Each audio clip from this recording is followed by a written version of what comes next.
네, 오늘 받으실 하나님의 말씀 같이 보겠습니다. 신약성경 마가복음 7장 9절에서부터 13절 말씀까지입니다. 마가복음 7장 9절에서부터 13절 말씀을 우리 다 같이 한 목소리로 합독하도록 하겠습니다. 9절 말씀부터 같이 읽겠습니다. 시작. 너희가 전통을 지키려고 하나님을 계명을 모세는 내 부모를 공경하라 하고 또 아버지나 어머니를 모욕하는 자는 죽임을 당하리라 하였거늘 너희는 이르되 사람이 아버지에게나 어머니에게나 말하기를 내가 드려 유익하게 할 것이 고르반 곧 하나님께 드림이 되었다고 하기만 하면 그만이라 하고 자기 아버지나 어머니에게 다시 아무것도 하여 드리기를 허락하지 아니하여 너희가 전한 전통으로 하나님의 말씀을 폐하며 또 이 같은 일을 많이 행하느니라 하시고 아멘. God is good all the time. I am nothing with God. 믿으십니까? 오늘 그 하나님의 능력을 말씀으로 경험하기를 주님의 이름으로 축원합니다. 오늘은 뜻을 정한 인생 434번째 시간으로 부모 말씀을 가지고 하나님께 드림이라는 제목으로 하나님의 말씀 증거하기를 원합니다. 하나님께 드림이라는 말씀은 오늘 본문 속에 나오는 고르반이라는 단어로 사용되고 있습니다. 우리 한번 옆에 계신 분에게 고르반을 아십니까? 한번 인사해 볼까요? 시작. 고르반을 아십니까? 예, 고르반을 처음 들으신 분도 계시리라 생각을 합니다. 오늘 고르반이 어떤 의미인지 또 말씀을 통해서 잘 깨닫기를 원합니다. 오늘은 어버이 주일입니다. 지난주에도 말씀드렸듯이 어린이 주일에 어린이가 주인공이 아니고 예수님이 주인공이듯 어버이 주일도 어버이가 주인공이 아니라 예수님이 주인공 되는 날입니다. 다만 어버이 주일로 지켜지는 건 참 주인이신 예수님께서 우리들에게 뭘 말씀을 하시냐면 어버이에 대한 우리들의 마음의 자세가 어떤지를 또 말씀을 통해서 깨닫는 그러한 시간으로 여러분들의 어버이 주일을 보내셨으면 좋겠습니다. 우리 그리스도인들은 부모님들께 효도하는 부분들 속에서 생각해 봐야 될 건 효도는 단순한 인간의 도리가 아닙니다. 우리 그리스도인들은 왜냐하면 우리 그리스도인들에게서 부모님들께 행하는 효도는 하나님의 명령이고 축복된 약속이기 때문에 그렇습니다. 출애굽기 20장 12절에 보면 내 부모를 공경하라 그리하면 내 하나님 여호와가 내게 준 땅에서 내 생명의 길리라 말씀해 주고 있습니다. 그래서 효도라는 부분들은 선택이 아니라 하나님의 명령이라는 부분들을 우리가 꼭 기억했으면 좋겠습니다. 우리 한번 옆에 계신 분들한테 한 번 더 인사할 때 효도는 선택이 아니라 하나님의 명령입니다. 인사해 볼까요? 시작. 효도는 선택이 아니라 하나님의 명령입니다. 그래서 어떻게 하나님의 명령에 순종하고 계십니까? 한 번 더 옆에 계신 분들한테 부모님에게 효도하고 계십니까? 한 번 더 인사해 봅시다. 시작. 부모님에게 효도하고 계십니까? 나는 진짜 효자다, 나는 진짜 효녀다 하시는 분들만 고개를 끄덕끄덕 동의해 주셨으면 좋겠습니다. 그래요, 있네요, 있어요. 효자도 있고 효녀도 있고. 예, 여러분 부모를 공경하는 건 하나님의 명령인 겁니다. 근데 이 명령은 단순한 명령이 아니라 하나님의 약속이 들어있는 명령인 겁니다. 어떤 약속이 들어있는가? 우리 에베소서 6장 2절과 3절을 같이 한번 읽어볼까요? 같이 읽습니다. 시작. 내 아버지와 어머니를 공경하라. 이것은 약속이 있는 첫 계명이니 이로써 내가 잘되고 땅에서 장수하리라. 여러분 우리가 부모님께 공경하잖아요. 근데 이것이 하나님의 명령인가 동시에 약속인데 이 약속을 지키게 되면 어떻게 되는 결과를 얻어요? 내가 잘되고 땅에서 장수하리라. 그러니까 여러분들이 잘 되기를 원하거든요. 여러분들 모두가 다 잘 되기를 원하죠. 망하기를 원하는 사람은 없으리라 생각을 합니다. 다 잘 되기를 원하죠. 여러분들의 손대는 일마다 다 잘 됐으면 좋겠어요. 아멘을 안 하는데 여러분들의 손대는 일들마다 잘 됐으면 좋겠어요. 시험 치는 것마다 다 합격했으면 좋겠어요. 만나는 사람들마다 좋은 사람 만났으면 좋겠어요. 아멘. 여러분들, 그런데 내가 잘 되는 비결은 내 노력에 있는 거는 아니더라고요. 내가 열심히 공부만 한다고 내가 다 잘 되는 부분들이 아니라, 여러분들이 부모님 말씀에 순종하고 부모님을 공경하면, 성경은 무엇보다도 역사와 환경을 주관하시는 전능하신 하나님은 뭘 약속해 주고 계시냐면, 내가 잘되고 땅에서 장수하리라 약속해 주고 계십니다. 그러니까 여러분들이 잘 되는 건 부모님한테 공경하면 잘 될 수 있어요. 공경은 안 하기로 작심했나요? 여러분들 잘 되는 건 부모님 공경에 달려 있어요. 이것이 성경의 약속이에요. 이게 하나님 주신 약속이에요. 이 약속을 지키는 믿음의 사람이 다 되었으면 좋겠습니다. 여러분들 좋잖아요. 공부로 잘 되는 거 어렵잖아요. 그렇죠? 근데 부모님께 효도만 한다 그러면 하나님 잘 되게 해주신다고 약속해 주시잖아요. 그 약속이 옆집 아저씨가 준 약속이 아니에요. 역사와 환경을 주관하시는, 우리의 생사화복을 주관하시는 전능하신 하나님께서 주시는 약속인 거예요. 그러니 아버지에게, 어머니에게 잘 안으시는 분들, 그 효도 그 자체가 축복의 통로라는 것을 꼭 기억하시기를 주님의 이름으로 축원합니다. 아멘. 우리 한번 옆에 계신 분들한테 또 인사해 볼까요? 잘 되기를 원하십니까? 시작.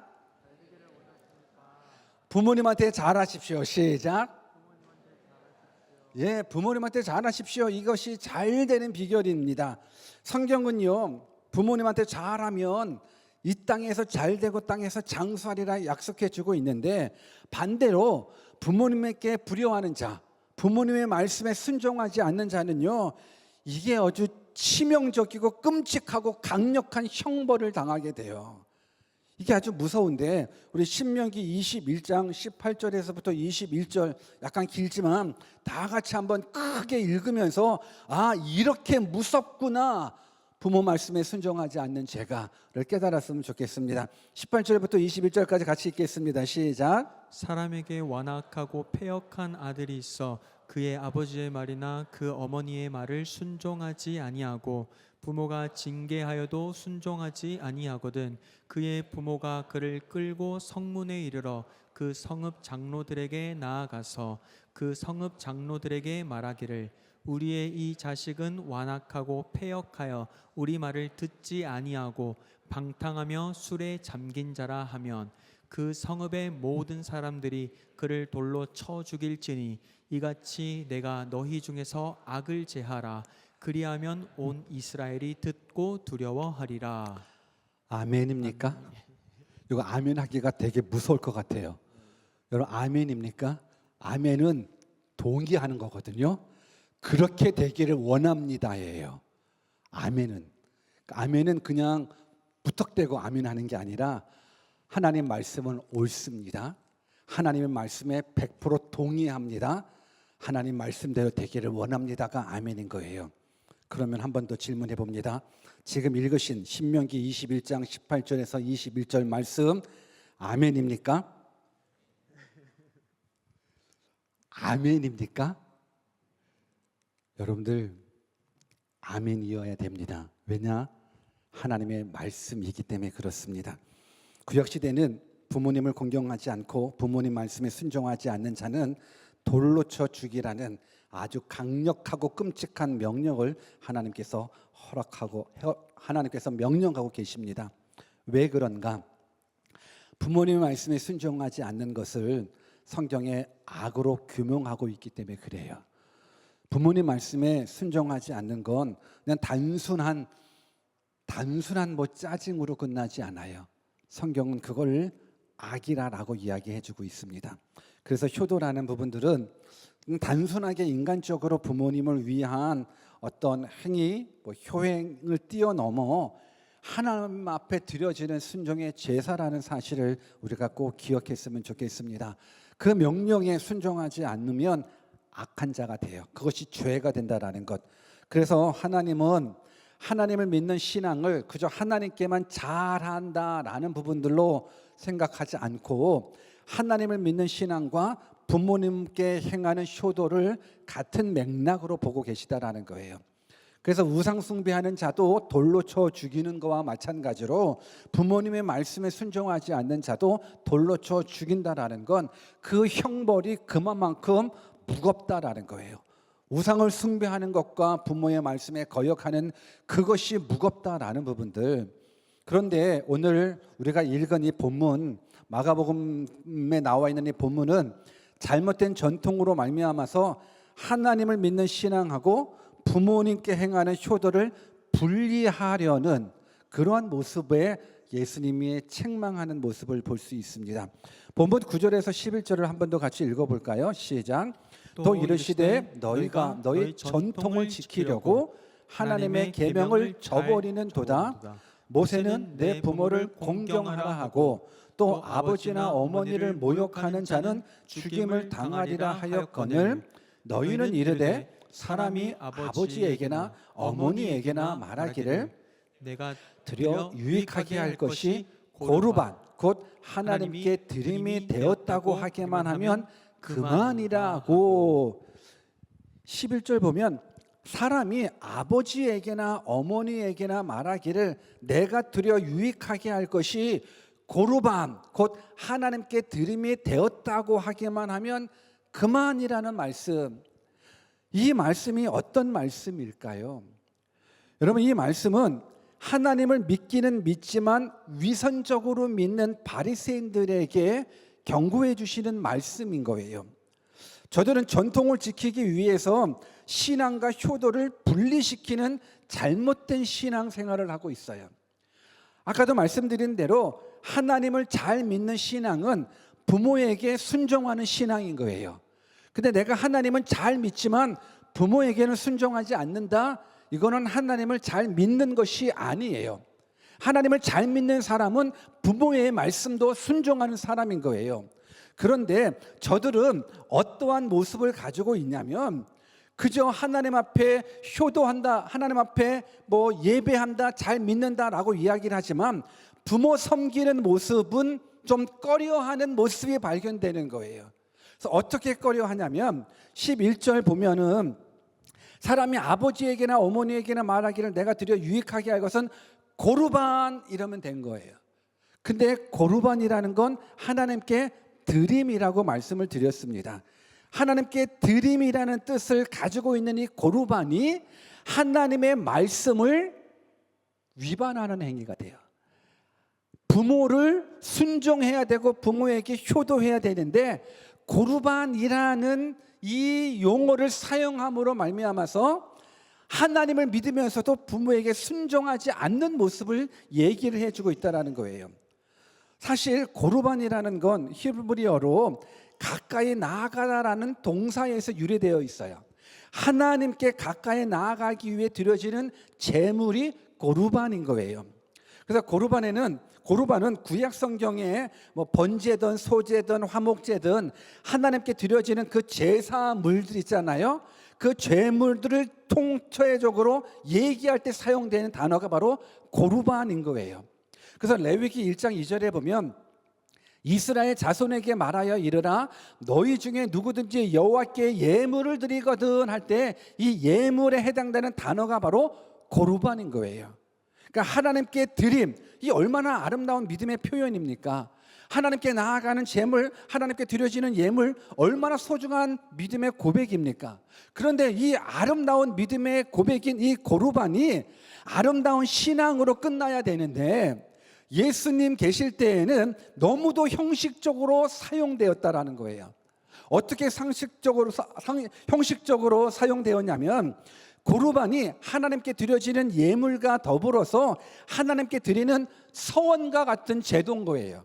서원이라는 부분들, 그러니까 맹세와 같은 거예요. 약속하는 부분들인 거예요. 내가 고르반 그러면 하나님 내가 지금 돈이 이만큼 있는데 이거는 하나님께 드립니다 라고 하는 볼 때 고르반 그런 거예요. 하나님 내가 이 시간을 고르반 하겠습니다 라는 부분들은 하나님 내가 이 시간은 따로 정해놓고 하나님께 드리는 예물로 사용되겠습니다 라고 하는 부분들이 바로 고르반인 거예요. 여러분 이건 너무 아름다운 거예요. 나의 주인이신 하나님께, 나의 구원자이신 하나님께, 나를 사망에서 생명으로 옮겨주신 그 하나님께 내가 가지고 있는 것들을 고르반하여, 하나님, 내가 하나님께 드려집니다. 내 물질을 드리고 내 생명을 드리고 내 재능을 하나님 앞에 드립니다. 이 얼마나 멋지고 아름다운 신앙의 고백입니까? 그런데 이 고르반이라는 이 신앙 고백을 저 바리새인들은 악하게 이용해 버렸다라는 거예요. 어떻게 이용해 버렸냐면은 자기를 낳아주시고 길러주신 부모님을 지극정성으로 사랑하고 섬겨야 되는데 부모님께 쓰는 시간이 아까운 거예요. 부모님께 쓰는 돈이 아까운 거예요. 그러다 보니까는 이들이 고안해낸 것이 뭐냐면 고르반인 거예요. 왜 이들이 생각해낸 것이 고르반이냐면 부모님을 위해서 섬기긴 섬겨야 되는데 섬기기는 싫은 거예요. 최소한 하나님을 믿는 사람들에게는 양심이 있거든요. 그리고 성경에서는 부모의 효를 강조하는 부분들 때문에 알기는 알아요. 그런데 내가 내 여자친구를 위해서, 남자친구를 위해서는 시간 쓰는 거, 돈 쓰는 거는 안 아까운데 부모를 위해서는 시간 쓰고 돈 쓰는 게 아까워요, 안 아까워요? 물론 우리들은 안 아까워요. 여기 계신 분들은 안 아까울 거예요. 그런데 그 당시 이 위선자들은, 바리새인들은 아까운 거예요. 그러다 보니까 저들이 고안해낸 것이 뭐냐면 고르반을 이용한 거예요. 보면 12절과 13절입니다. 한 번 더 같이 읽어볼까요? 시작. 자기 아버지나 어머니에게 다시 아무것도 하여 드리기를 허락하지 아니하여 너희가 전한 전통으로 하나님의 말씀을 폐하며 또 이 같은 일을 많이 행하느니라 하시고, 그러니까 결국은 고르반을 어떻게 사용하냐면, 고르반은 하나님께 드리는 예물이라고 말씀을 드렸잖아요. 부모님이 아파요. 오늘날로 말하면 부모님이 아파요. 근데 부모님이 병원에 가셔야 돼요. 그래서 병원비가 필요해요. 근데 자식인 내가 병원비를 가지고는 있어요. 그런데 부모님한테 그 돈 쓰고 싶지는 않아요. 그랬을 때 고르반을 하는 거예요. 어떻게 고르반 하냐면, 아버지, 어머니, 내가 병원비를 좀 도와드리고 싶은데 죄송해요. 내가 가지고 있는 이 돈을 고르반했어요. 내가 가지고 있는 돈을 하나님 앞에 드리기로 내가 소원했어요. 그래서 이 돈을 깰 수가 없네요. 이 돈을 드릴 수가 없네요. 죄송해요. 이랬을 때 사용되었었던 부분들이 바로 고르반이었다라는 거예요. 근데 정말로 이들이 하나님께 드리려고 작정된 예물은 아니에요. 하나님께 드렸다면 진짜 고르반이죠. 정말로 아름다운 고르반이 역할이었을 거예요. 그런데 고르반을 악용한 거죠. 이거는 내가 도와드리고 싶은데 고르반했어요. 하나님께 드리기로 내가 맹세했기 때문에 부모님한테 드릴 돈이 없어요. 죄송해요 하는 부분들, 이들이 하나님께도 안 드리고 그리고 자기 부모에게도 섬기지 않는 이 모습들, 이 모습이 바로 예수님 당시에 바리새인들이 사용했었던 고르반이라는 거예요. 그런데 문제는 그 고르반 하면 제사장이 그것을 인정해 준대요. 믿어 준대요. 왜? 고르반이니까, 하나님 앞에 드려지는 예물이니까. 그러니까 결국은 하나님께 드리려는 것도 아니고 자기의 욕심을 채우고자, 그리고 부모님을 돌보지 않고자 하는 악한 마음이 고르반으로 사용되었다는 부분들을 예수님께서 지금 책망하고 있다라는 부분들인 겁니다. 정말로 돌 맞아야 될 사람들이겠죠. 정말로 구약 성경에 나와 있는 부모님을 섬겨야 되는데 부모님을 섬기는 모습을 싫어하는 이 모습, 더군다나 하나님 앞에 드려지는 그 아름다운 그 예식을, 아름다운 전통을 악용해서 고르반이라는 부분들로 부모 섬김을 방해하는 거죠. 부모 섬김을 회피하는 모습인 거죠. 오늘 그러면 한번 생각해 봤으면 좋겠습니다. 이 시대, 오늘날 우리가 살아가고 있는 이 시대 나의 모습 속에서는 이 고르반은 없는가도 한번 생각해 봤으면 좋겠습니다. 누구나 다 양심은 있어서 그래 부모님을 잘 섬겨야지, 그런데 시간도 없고 돈도 없다라고 생각을 하는 거예요. 그러다 보니까는 부모님한테 쓰는 시간도 아깝고 부모님한테 쓰는 물질도 아까운 거예요. 이 모습, 이 마음의 자세가 하나님을 믿는 사람들의 모습이라 그러면 저들은 바리새인들처럼 잘못된 신앙을 하고 있다라는 거예요. 무엇보다도 고르반이라는 부분들은 소원이라고 말씀드렸잖아요. 입술의 고백인 거예요. 근데 입술의 고백, 이건 하나님의 것입니다 라는 입술의 고백인 건데, 오늘 현대판 고르반은 사랑합니다, 아버지 어머니 엄마 아빠 사랑해요, That's all, 거기서 끝. 말뿐인 사랑, 말뿐인 사랑이 오늘 이 시대에 우리가 경험하고 있는 고르반은 아닌가 생각해 봅니다. 무엇보다도 신앙생활을 하면서 내가 기도하기에 바쁘기 때문에 부모님 섬길 시간이 없어요. 내가 교회 봉사 때문에 시간이 없어서 부모 섬길 시간을 못 빼겠어요. 내가 헌금하느라고 부모님께 드릴 용돈도 없어요, 병원비도 없어요 라고 이야기한다 그러면 이러한 행동이 바로 고르반이라는 거예요. 잘못 사용된 고르반이라는 거예요. 여러분, 정말 기도하는 사람은요, 부모님을 잘 섬기는 사람이라고 저는 믿어요. 정말로 하나님의 일에, 주의 일에 열심 내는 사람은요, 부모님 잘 섬기는 사람이라고 믿어요. 헌금 생활도 잘하는 사람이 부모님도 잘 챙겨주는 사람이라고 믿어요. 왜? 부모 섬김과 하나님 섬김은 같이 나아가기 때문에 그래요. 내가 하나님께만 집중하고 부모를 생각하지 않는다 그러면 하나님을 잘못 모르는 거예요. 잘못 믿는 거예요. 저는 여러분들 모두가 이번 어버이 주일을 맞이함으로 말미암아서 다시 한번 내 삶 가운데 현대판 고르반이 있지는 않았는가를 생각해 봤으면 좋겠습니다. 여러분, 로마서 13장 10절에 보면 사랑은 이웃에게 악을 행하지 아니하나니 그러므로 사랑은 율법의 완성이다라고 이야기해 주고 있어요. 하나님의 말씀의 완성은 사랑이에요. 그런데 이 사랑이라는 것이 입술의 고백만이 사랑은 아니라는 거예요. 근데 오늘날 얼마나 많은 사람들이 그냥 고르반 입술의 고백처럼 사랑이라는 부분들도 입술의 고백으로 끝나버리는 경우들이 참 많아요. 만약에 예수님이 우리를 사랑하되 입술로만 사랑했다 그러면 어떤 결과가 나타날까요?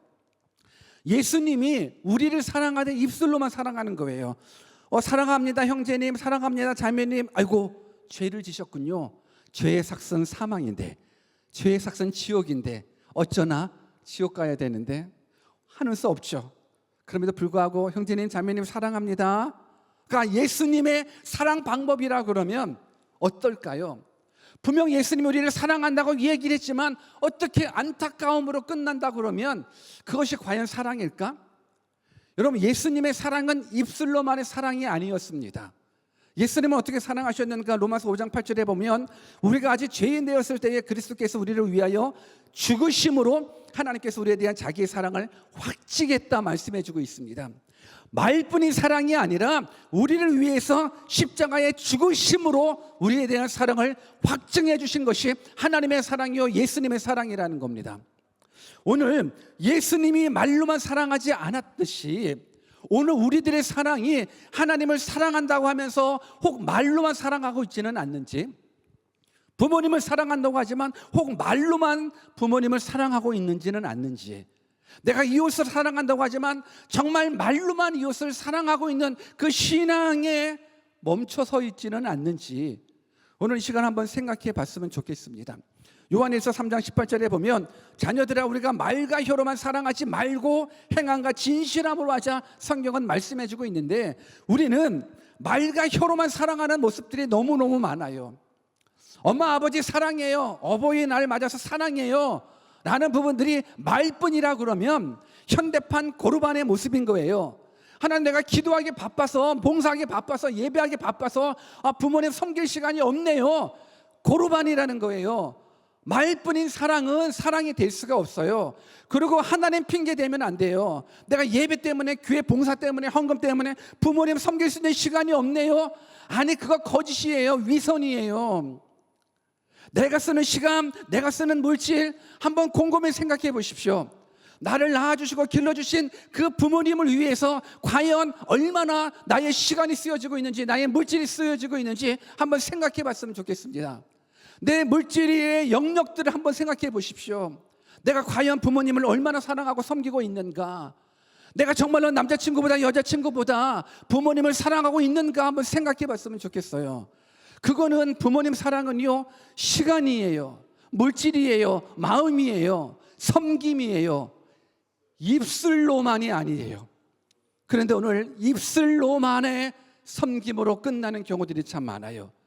하나님을 믿는 사람들, 여러분, 고르반이라는 단어는 세상의 용어가 아니에요. 하나님을 믿는 그리스도인들의 용어인 거예요. 하나님을 믿는 사람들이 고르반한 거예요. 이건 하나님께 드리기로 약속한 거기 때문에 부모님께 못 드립니다 라는 부분들, 이거는 악행이에요. 이건 신앙이 될 수가 없어요. 저는 바라옵기는 이번 어버이 주일을 맞아서 여러분들을 낳아주시고 길러주시는 그 부모님에 대한 효가 말뿐인 모습으로 끝나지 않고, 핑계대는 모습으로 끝나지 않고, 정말 마음 다해, 생명 다해 부모님을 잘 섬겨서 여러분들 모두가 이 땅에서 잘 됐으면 좋겠어요. 아멘이요. 여러분 모두가 이 땅에서 잘 됐으면 좋겠어요. 장세의 복을 누렸으면 좋겠어요. 한번 하나님의 약속이니까 한번 해보십시오. 실천해 보십시오. 전능하신 하나님이 여러분들이 부모에게 행하는 그 모습을 통해서 복을 허락해 주시리라 믿습니다. 그런 진짜 믿음의 사람 되기를 주님의 이름으로 축원합니다. 그런 의미 속에서 금주의 실천 과제 같이 한번 읽어봤으면 좋겠습니다. 말씀 실천 과제입니다. 같이 한번 읽어볼까요? 첫 번째, 시작. 여러분, 이번 주에 부모님께 손편지로 한번 감사를 표현해 보는 건 어떨까요? 요즘 편지가 사라진 시대거든요. 카카오톡으로 다 끝나는 시대지 않습니까? 한번 부모님에게 편지를 한번 써보시는 건 어떨까요? 한국에 계시는데요, 그러니까 한번 써봤으면 좋겠습니다. 편지 한번 써보십시오. 요즘 편지 쓰는 것도 없고 편지 받는 부분들도 없지 않습니까? 이번 주 말씀 실천 과제, 손편지로 감사 한번 표현해 주셨으면 좋겠습니다. 할래요 말래요? 할래요 말래요? 다 하기를 바라겠습니다. 두 번째도 한번 같이 읽어볼까요? 시작. 부모님 건강을 묻고 구체적인 도움을 한번 드려봤으면 좋겠습니다. 여러분, 부모님 이제 아파요. 부모님 아파요. 우리 50세 이상 되신 분들 이렇게 다 오셨잖아요. 아파요. 계단에 내려가면 아파요. 오르락 힘들어요. 정말로 부모님을 사랑한다 그러면 건강에 대해서 한번 물어보시고, 그냥 짜증만 내지 마시고, 그래서 하지 말라고, 왜 그러다고, 그런 거 많이 하죠. 지는 빨래도 안 하고 설거지도 안 하면서 왜 설거지 해가지고 왜 그래, 하지 말라고, 뭐 이런 거 여러분들의 몫이죠. 여러분들의 모습 아닌가요? 한번 구체적인 모습으로 부모님께 건강을 묻고 구체적으로 한번 도움을 드릴 수 있는 모습 되었으면 좋겠어요. 아프면 병원도 같이 한번 가주시고, 그리고 약도 한번 필요한 게 뭐 있는지 한번 더 알아보기도 하고. 세 번째도 한번 같이 읽어볼까요? 시작. 부모님과 여행 계획을 한번 세워서 즐거운 추억을 한번 만들어 보세요. 지금 당장 안 가도 돼요. 그런데 계획을 한번 세워보는 건 좋을 것 같아요. 근데 계획을 세우되 엄마 아버지 그냥 나중에 우리 여행 갑시다, 그러면 여행 안 가요. 우리가 친구들이나 누구 만나면 그런 얘기 하잖아요. 우리 밥 한번 먹자, 그러고 이제 지나가잖아요. 그 친구들 밥 먹어요? 안 먹어요. 밥 한번 먹자. 언제? 어디서? 나와야지 밥 먹어요. 여러분들 부모님하고 여행 계획을 한번 세워보십시오. 만약에 한국에 계시다 그러면 연락해서 엄마 내가 이번에 한국에 언제 가는데 그때 우리 같이 한번 여행 가요. 한번 구체적으로 한번 세워보십시오. 부모님은 자녀들과 함께 있는 시간을 너무너무 기뻐합니다. 좋아합니다. 여러분, 부모님들 외롭다라는 부분들은 알고는 있는지 모르겠네. 부모님들 외로워요. 여러분, 함께 좋은 추억 만들어 주셨으면 좋겠어요. 네 번째 한번 같이 읽어볼까요? 시작. 필요한 물품으로 실질적 도움 드리기. 고르반 할 건가요? 고르반 할 건가요? 이거는 안 되는데. 여러분들, 하나님 앞에 정말로 고르반 한다는 건 아름다운 건데요, 하나님은 여러분들이 가지고 있는 최선의 것 가지고 부모님을 사랑하고 섬기는 모습들을 보면서 축복도 약속해 주리라 저는 믿습니다. 다섯 번째도 한번 같이 읽어볼까요? 시작.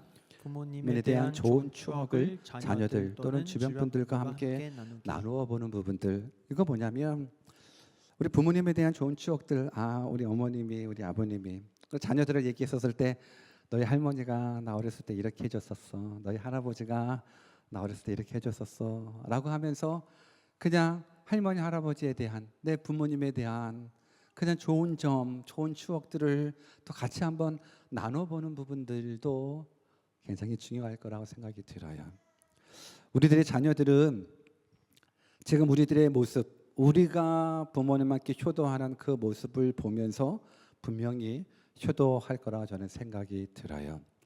나는 효도 안 하면서 자녀들에게만 협박성으로 너 효도 안 하면 너 죽어, 너 돌 맞아, 뭐 이런 모습의 협박이 아니라 보고 배울 수 있는 그러한 부모님들이 우리 모두 되었으면 좋겠습니다.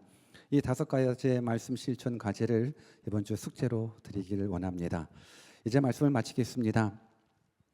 여러분, 우리가 부모님께 하는 효도는요, 사랑의 가장 기본적이고 기본 중에 기본이라고 말씀드리고 싶습니다. 나를 낳아주시고 길러주시는 그 부모님조차 사랑하지 않는 사람이 누구를 사랑할 수 있겠습니까? 그래서 부모 사랑은 사랑의 기본적이라는 모습들을 기억하면서 실질적으로 그 사랑, 말뿐인 사랑이 아닌 표현된 사랑이 되었으면 좋겠습니다. 하나님을 믿는 그 믿음의 삶은 부모님께 효도하는 삶과 절대로 분리되지 않는다는 것, 이거 꼭 기억했으면 좋겠고, 내가 행할 수 있는, 부모님께 드릴 수 있는 가장 큰 효가 무엇일까? 우리 부모님이 예수님 잘 믿을 수 있도록 여러분들이 서포트하는 겁니다.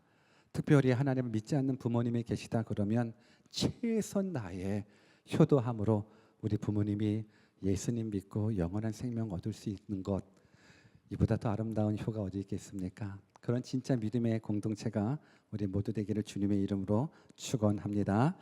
우리 같이 한번 기도할까요?